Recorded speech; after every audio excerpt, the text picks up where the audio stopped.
Стэнли Кубрик жөн эле кино тарткан эмес. Ал өзүнүн дүйнөсүн түзгөн жана көрүүчүнү ошол дүйнөнүн ичинде жашаткан. Ал бир көрүнүштү ондогон, кээде 100 жолу кайталаткан.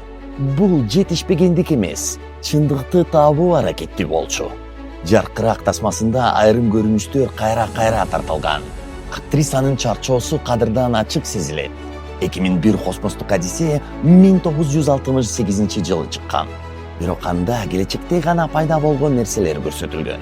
Колго кармалган экрандар, жасалма интеллект, алыстан сүйлөшүү.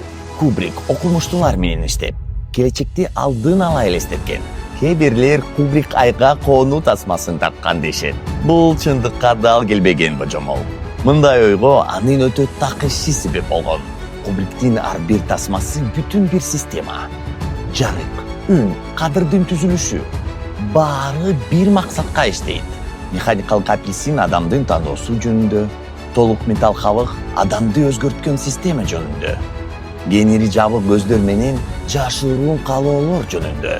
Кубрик көңүл ачуу үчүн кино тарткан эмес, ал ой жүгүртүүнү өзгөрткөн. Мындай адамдар индустрияны алдыга жылдырат.